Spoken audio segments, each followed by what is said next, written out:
in the name of wisdom, if your personality begins to lose softness of the heart, goodness of the heart, generosity, charity, joyousness, if your heart loses, you are not going to be really liberated.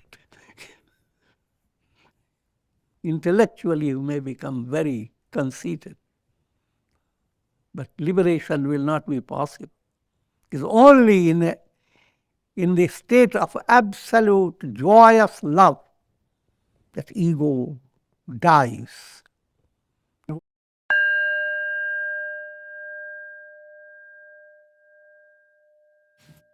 Om Purnamadaha Purnamidam Purnat Purnamudachyate Purnasya Purnamadaya Purnamevavashishyate.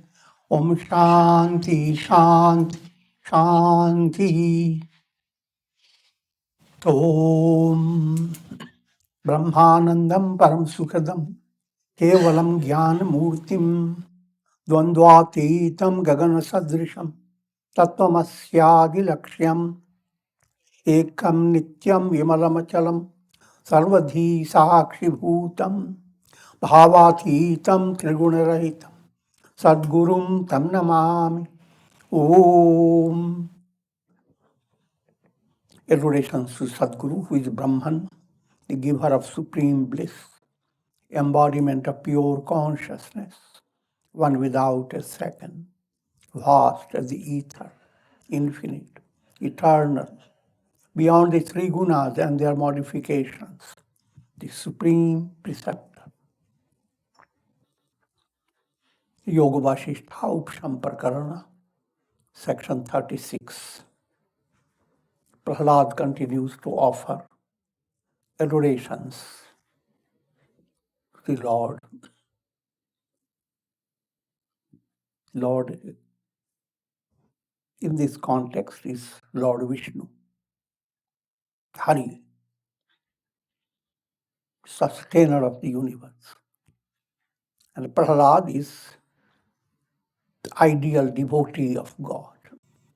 So the Prahlada episode, you are going to be given insight into the role of bhakti and jnana, leading to enlightenment.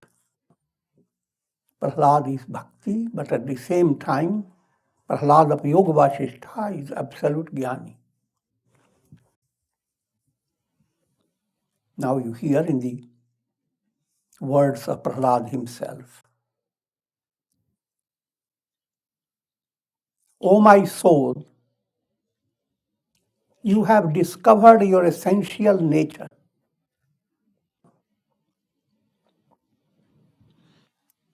Having attained enlightenment, a very allegorical way, you are expressing a special joy. You are congratulating your soul as if you are a different person. Congratulations, O my soul. You have discovered your essential nature. How long you have been wandering.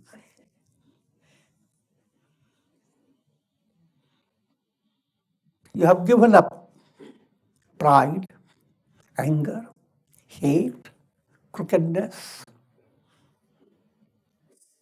You have become the self. Good news. You have not been just confined to the body. You are the self underlying all that exists. And all that exists is only Maya.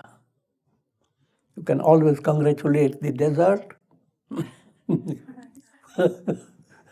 for being free from mirage.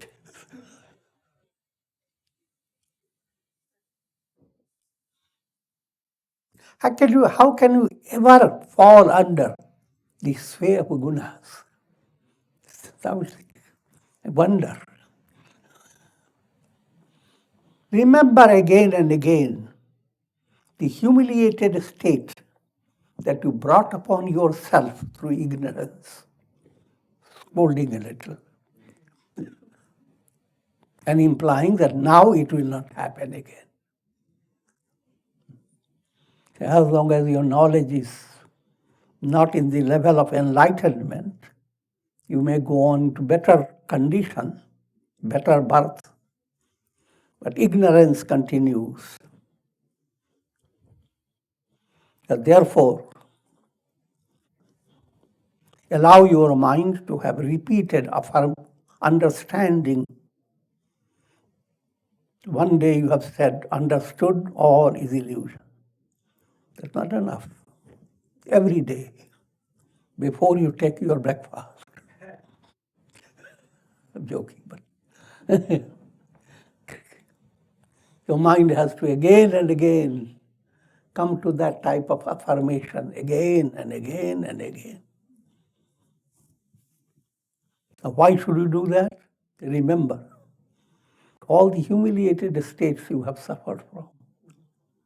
If you are not tired of that, don't repeat it. Therefore, full attention to how can I attain liberation. Shakti, bhakti, mukti. How to gain strength to stay on the path. How to develop devotion to God, make the life's movement saras. Because now you are working in love of God. Even in ordinary love, life becomes little saras. And when you are in that process, discovering the amazing possibility within your own personality, then gunas can't trick you. Manthara is there that doesn't like Rama's coronation. The gunas play that part. Gunas are sattva, rajas, tamas. But gunas, if they are not well aligned, that's the type of gunas that restrict your spiritual movement.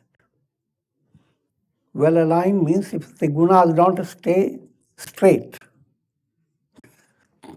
tamas being sublimated into rajas, and rajas sublimating itself into sattva. If that, then Manthara is no longer the hunchback, she will become a standing up Sarasvati. But as long as the gunas are playing the stage of trickery,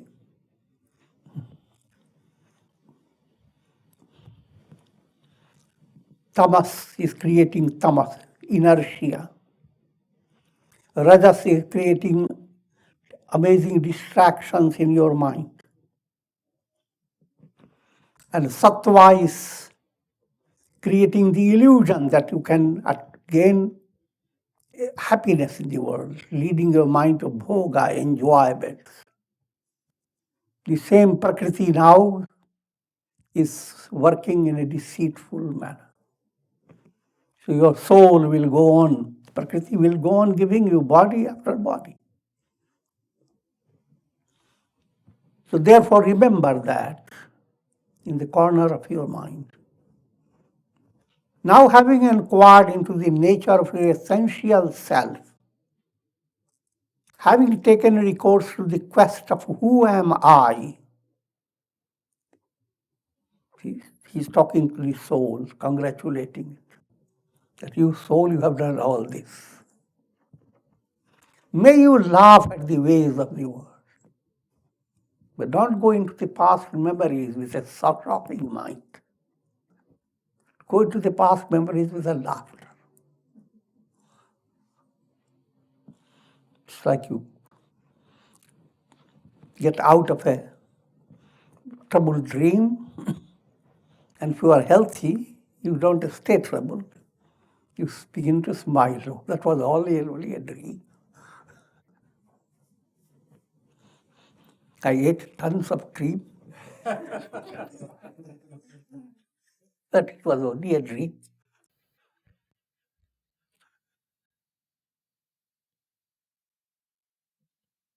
those evil days have passed, wherein you have been tortured by worries and anxieties.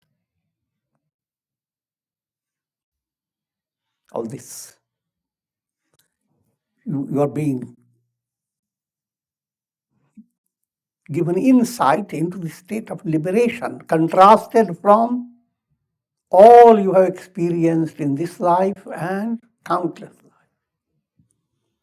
All the days that you have passed through. All the days. How many days we have passed through? That can't imagine.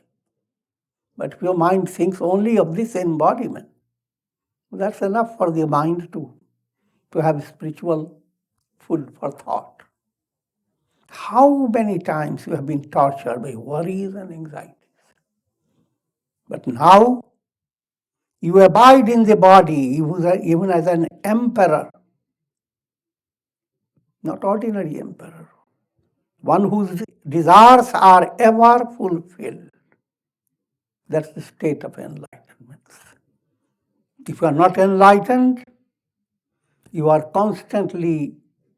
embodied, but within your body personality, you are constantly tortured. Worries and anxieties, countless. I don't go into that detail.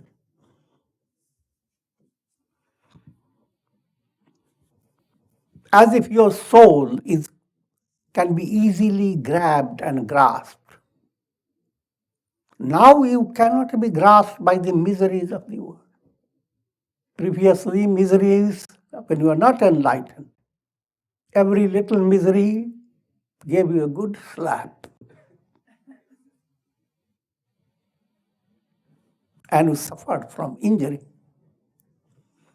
But now, all the miseries of the world drift like clouds, and you are the sky. Can the clouds slap the sky and create a scar? You don't believe me? Look at the sky. So that is the reality. That's the healthy, spiritually healthy state of life. You live with that understanding, because that is the truth. Everything that you are experiencing through your limited mind, through your limited senses, and through your delusional ego, all that you are experiencing is a kind of a dream. And you can't accomplish anything in a dream. So instead of securing your attainment in the world of dream, which is wrong, try to discover. You don't have to secure it. You are. In reality, who am I? Go into the source and discover I am Brahman. I am Satchidananda. You have vanquished the elephant of mind. It refers to the vasanas of the mind, the subtle desires existing in your mind. Move. Vasana-led energy moves like elephant moving, very gracefully. But elephants coming into your garden, now, tremendous chaos. So the vasana in the beginning, as it emerges from the subconscious, it's so soft, but the gate is meaningful, with a strength, very soft, soothing vasana comes, but its effect on your daily life is tremendous, both ways, positive or negative. And here we are after negative vasanas. Negative vasanas bring about distractions in your mind. You have overpowered the wicked horses. Horses are your conscious mind and senses. And vasanas, malina vasanas, impure vasanas, make these horses dusht, wicked horses. Instead of taking you a nice ride in the world which is heavenly, godly, instead of leading you in that type of world, these horses lead you into durdasha, into situations that degrade your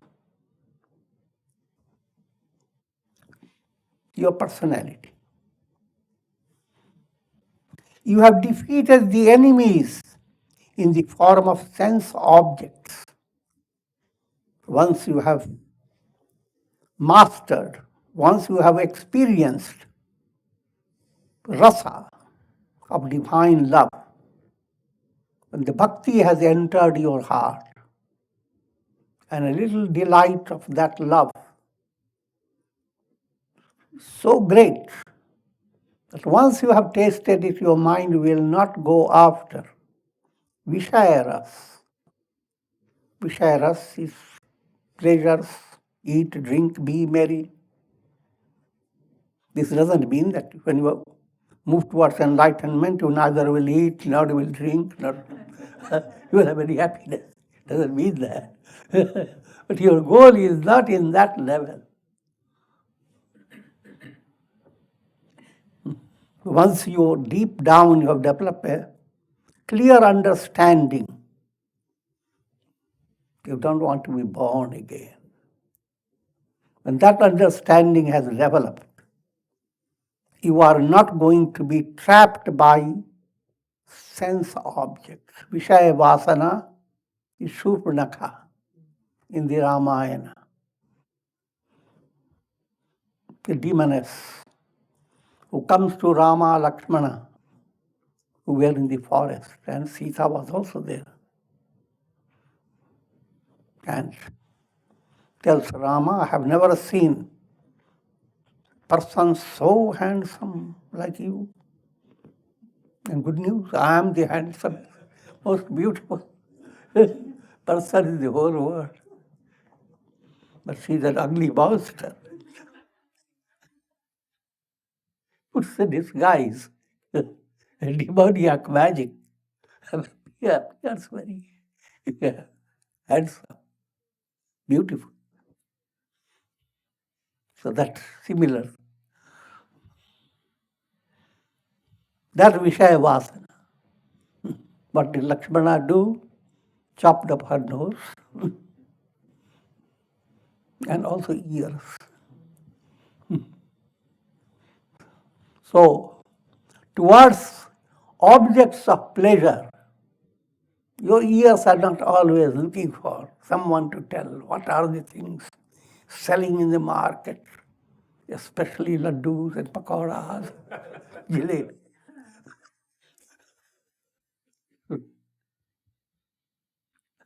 I'm joking, but the idea is human ears are so involved with unnecessary things, lots of news. So no meaning at all. Firstly, the news themselves have no in-depth character. And yet those news go on breaking, go on changing, and your mind is constantly working. Again, it's good to understand. If you have nothing better to do, then it keeps the mind exercise. But you will be wiser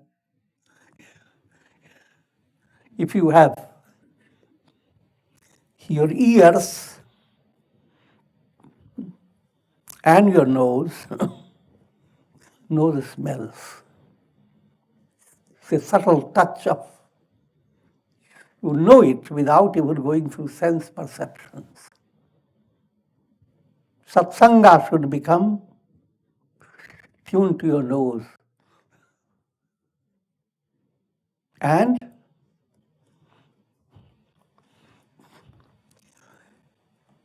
all things that bring out, give to your mind the message, the glory of God. So your ears become open up to the, in a simple way of saying, all things, bhajans, kirtans, songs that inspire you, talks that lead your mind to higher level, and even birds and animals and trees, all that should become, through your sensitive ear, they must bring glory of God. Then Surpanakha in you has been well treated. Nose has been chopped off, ears have been cut.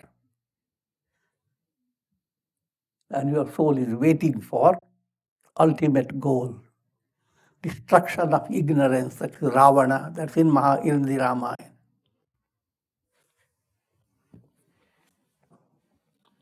O Lord, you lie dormant in the ignorant, and when slightly awakened, you become the basis of worldly enjoyments. Now, stages, people who are completely dull-wit, mandamati,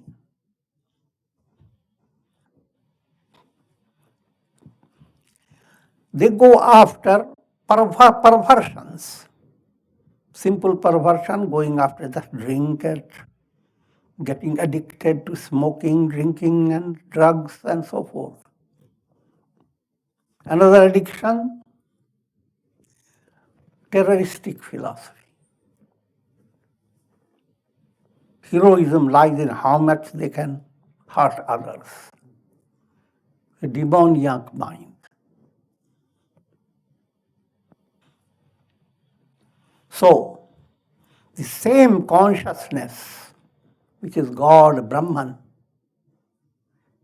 becomes the basis and source of demoniac tendencies. Now, if you evolve a little, now the same source, you are no longer demoniac, but now your mind is doing good things for benefit. Because good things will give you more prosperity, more fulfillment of three ashanas, putreshana, a lot of good progeny, lot of recognition, location, lot of wealth. So therefore, same God now, same Lakshmi will give you Devi Sampat. Now she is giving you worldly Sampat. That stage. Now if you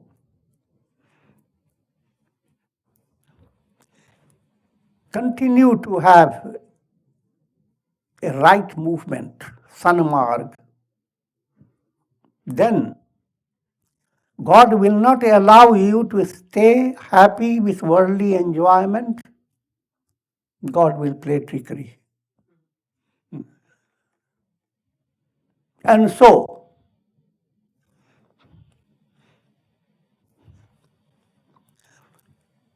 as you evolve, you begin to develop vairagya and go after divine delight.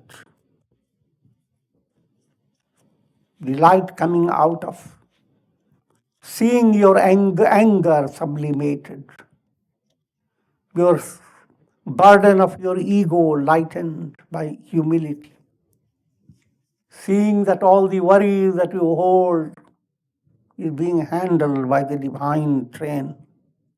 You don't have to carry it on your head, put it right on the side.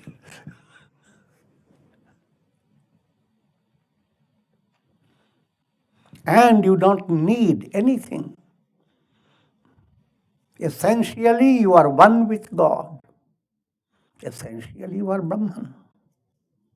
And all the enjoyments, you become it is you who drink the honey gathered by the bees of the senses. All that you are experiencing, pleasure, etc., your mind is led by the Vedantic question, who is the enjoyer? And your bhakti, devotion to God has opened. God comes, calms your head, says, I am the enjoyer.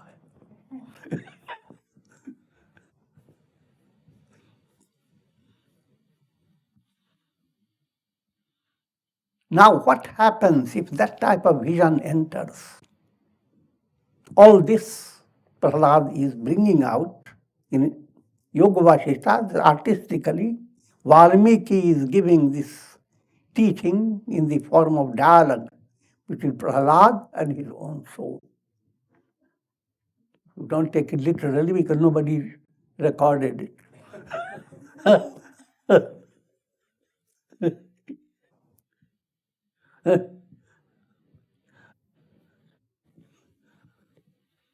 Its very purpose is to bring spiritual seekers to become aware of the goal and how to reach the goal. So behind all these stories, that's the central point.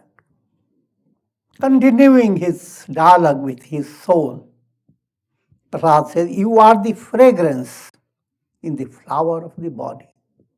First he scolded the body, that gave lots of problems. Now, another way. Deho devalayo prokto. Look at your body not as your residence, the residence of God. And it is devalayah, temple. So you are the fragrance in the flower of the body. You are the nectar that abides in the orb of the body. Your whole body is like the moon. Not only your head is moon-like. And God is the one who is radiating nectar from the moon of your personality.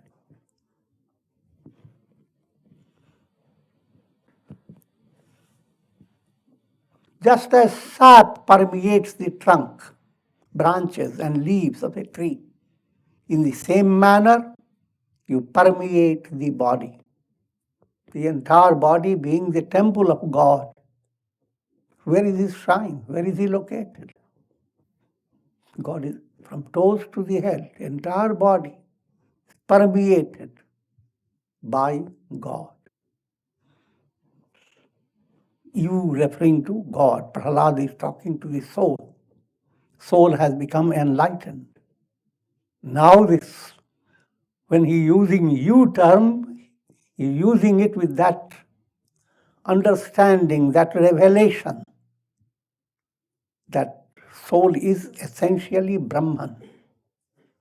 But the previous slight memory called a avidya-lesh, a little stress, is making him separate himself, as it were, from the soul that has attained enlightenment, his own soul. This separation has been done so that you can hear the dialogue.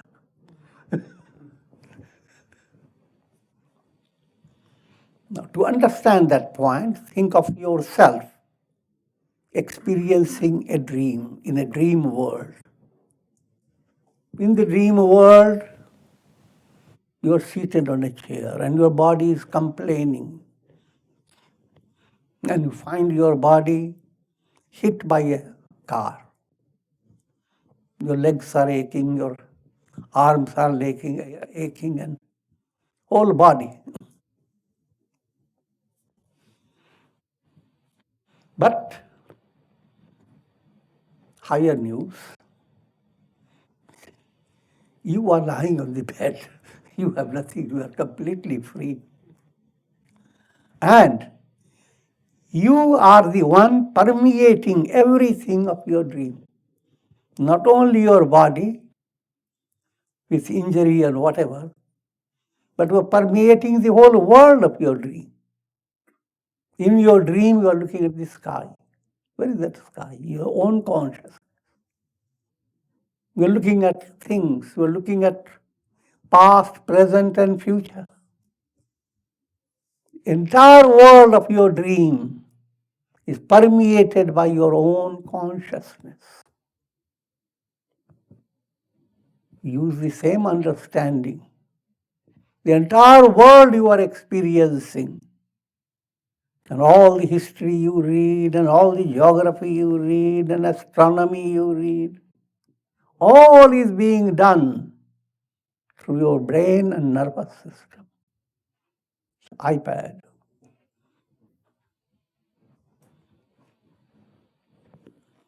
And behind the iPad, all the source energy that works through the iPad, the real I am, that's Brahman. And all the iPads may play different dramas. Brahman remains exactly the same. And no matter how much you may become deluded by the iPad, means instead of realizing I am Brahman, you stay with egoism. I am body, I am mind, I am intellect. These things belong to me. If you continue that, no matter how much you do, the reality in you remains intact. And you have to ultimately realize, who am I? And all that you are experiencing is Maya, illusion. Brahma Satyam Jagana Mithya.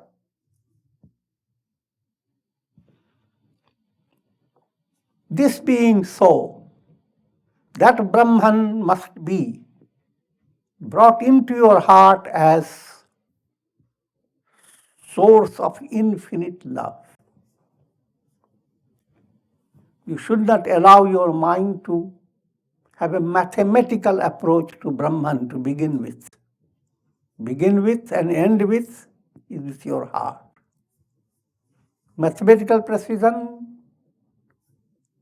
is intellectual knowledge. We study scriptures. In the beginning, it is intellectual. The intellectual knowledge must help your heart to develop more love of God. If it takes you away from bhakti, then your knowledge of scriptures is very poor and perverted. That's what Prahlada's story is going to be. That's bringing it, that's the highlight. In the name of wisdom, if your personality begins to lose softness of the heart, goodness of the heart, generosity, charity, joyousness, if your heart loses, you are not going to be really liberated. Intellectually, you may become very conceited, but liberation will not be possible. It's only in the state of absolute joyous love that ego dies. Egoism moves away. And your ego disappears. Behind the ego, there is absolute self. Aham Brahma. First, egoism moves away. You live with sattvic ego that does not obstruct the view of God. And when your karma for the body is over, even that ego simply dissolves. There's nothing but absolute I am, Aham Brahma. He doesn't say that, Aham Brahma. Brahman alone is. Without you, O beloved self, the world will become the world becomes essenceless. Take from your dream world, take yourself out of the dream world. What happens to the dream world? You are the one giving reality to all the dream world, which doesn't exist. Brahman is the one that is giving reality to all this world. Screen is the one that gives reality to all projected images. If the screen itself moves away, what will the projections do? So, subtle point to understand. Every moment in your life, you are experiencing something. Ego-based you is shaken by those experiences, shaken positively or negatively. But the real you, Brahman, is behind every experience, no matter how tiny, negative or positive.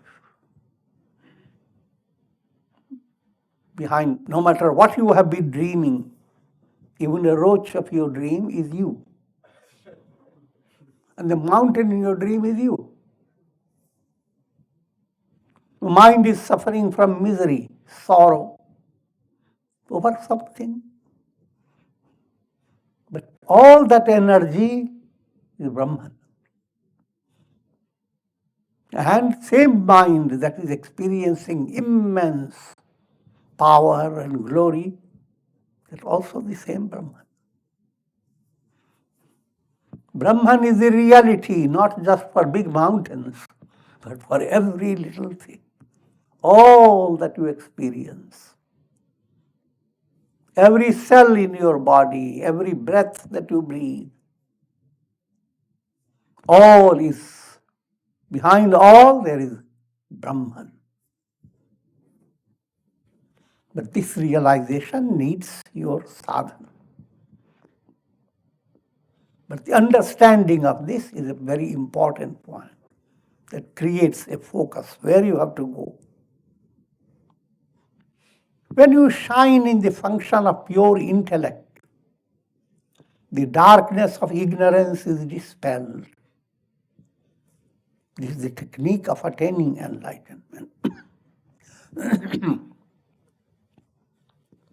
Allowing your buddhi to become pure. And that's done by your integral yoga practice. Just as a shining sun removes frost and mist, whole night you shiver and frightened by mist and darkness. The sun rises, it's allegorical. Then all this moves away. Enlightenment is like a rising sun. If the world were not sustained by you, all human realities would become as ridiculous as a wreath of lightning flashes. Instead of making mala out of flowers, if you have demoniac fingers and want to catch lightning flashes and make a wreath.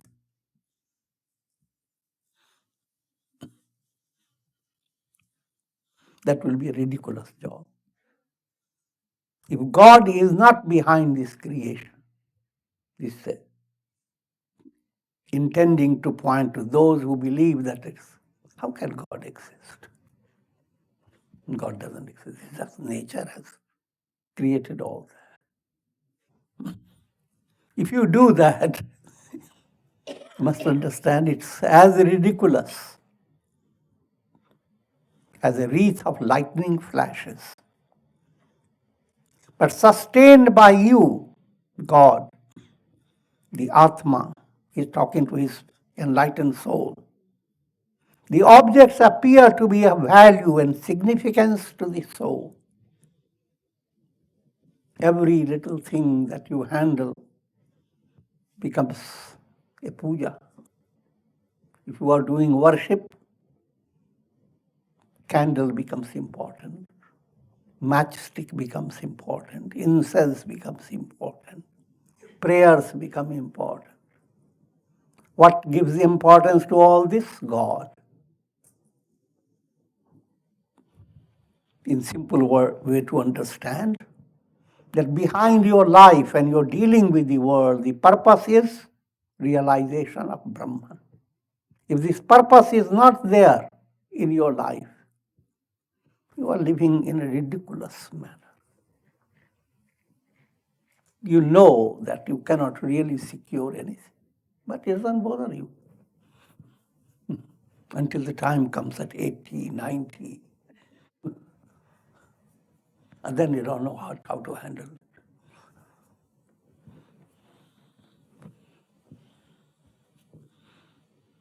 One should wake up, and that's the message behind it.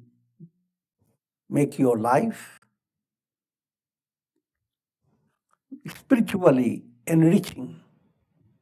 That enrichment will allow you to have profounder feeling, profounder type of happiness, and you will experience a revelation of amazing potentiality within yourself. And what's more amazing, you will not call it my attainment. You will say, God, I'm a channel in the hands of God. You who fill the entire universe, adorations to you. Another, your adoration does not stay limited to a temple. Temple adoration is kindergarten method of remembering God, connecting with God. I'm not giving the message that you shouldn't go to temple. Message is don't simply think that only in the temple you can get the opportunity for your doing devotional act. The revelation, grow up, see, you who fill the entire universe. Adorations to you, O beloved self, the embodiment of peace. Adorations. You are beyond the mind and senses. Adorations to you. Glory to you. Victory to you. Deho. And now, having as if talked to his own soul, acting with two levels, you are talking and the soul is being congratulated. But now he steps up. That duality has gone. Now he says, I have bloomed into the fullness of the self. I have attained nirvana. I have vanquished ignorance and its effects. I have become the innermost self. Adorations unto me.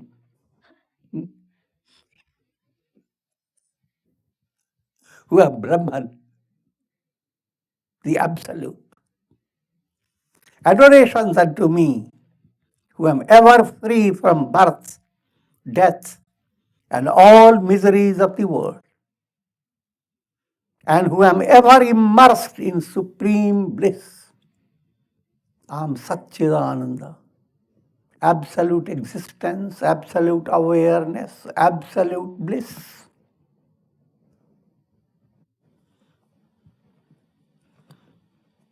Now, in the succeeding sections, 37 to 39, the scripture brings out in a artistic way to understand that when you are enlightened and you have realized I am nothing but Brahman, the Absolute,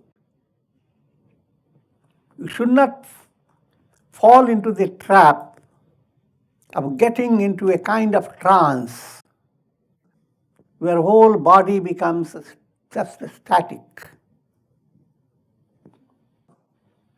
That's in the practice of samadhi, that's the way your body is placed. But what's being brought out, it is not that feature of your attainment that means enlightenment. Someone is enlightened and he's running around, say, how can he be enlightened?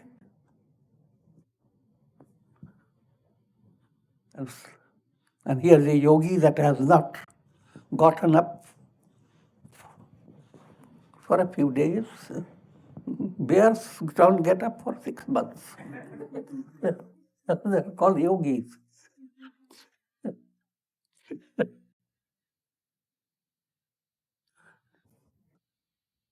Now, cut the story short.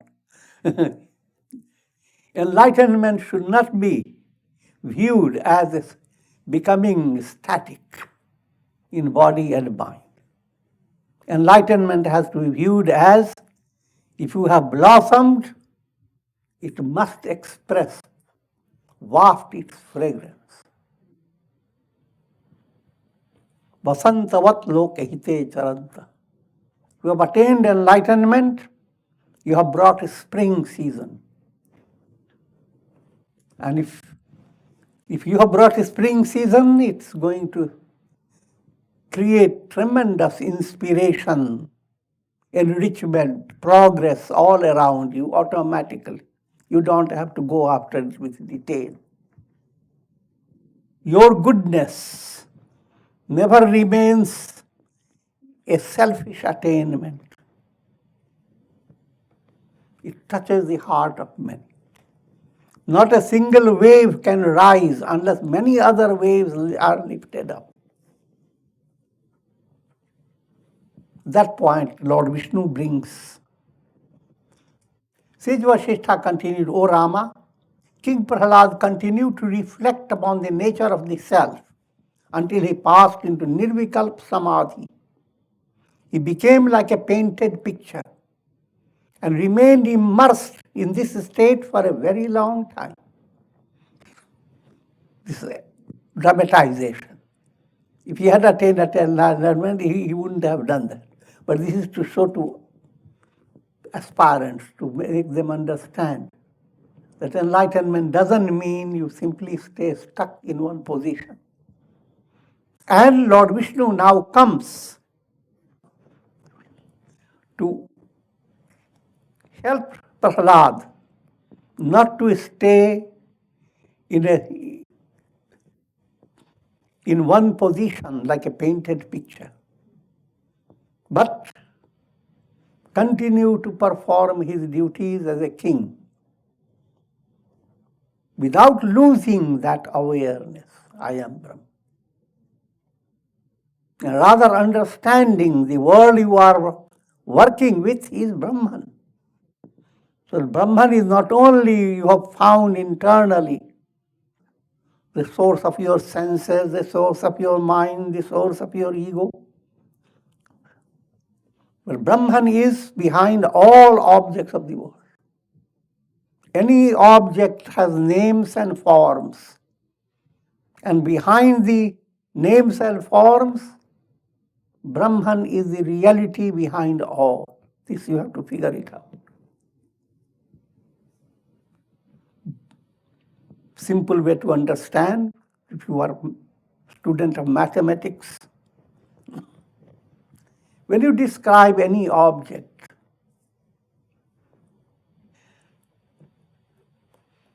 existence is the common denominator.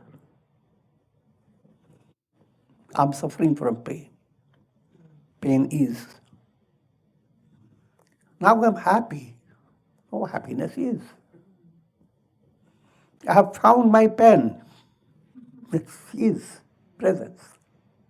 I've lost my pen. That also is an expression of your experience. Your experience is reality. That isness. All things you are gaining, they are shifting. But something is not moving away. The awareness, existence behind them. It is existence in itself. Even if you negate the whole world, I don't believe in God. You are not negating yourself, the non-believer. You can doubt the whole world, but you can't doubt the doubter.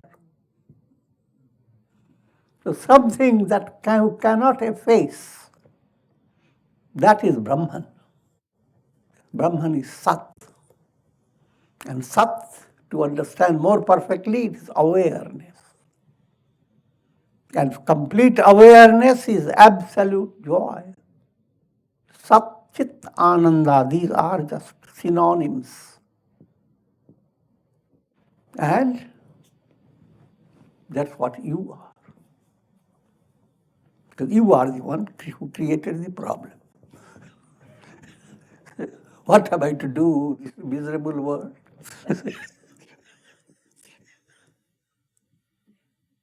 It is through the human mind that all these scriptures are important. And the same source that wants the solution is the answer to the problem. You want to be enlightened? You are the one to discover who am I. And it's not only for your own internal liberation, but it is, from practical point of view, inspiration for the entire world. And with this, we conclude. Om Purnamadaha Purnamidam Purnat Purnamudachyate Purnasya Purnamadaya Purnamevavasishyate Om Shanti Shanti Shanti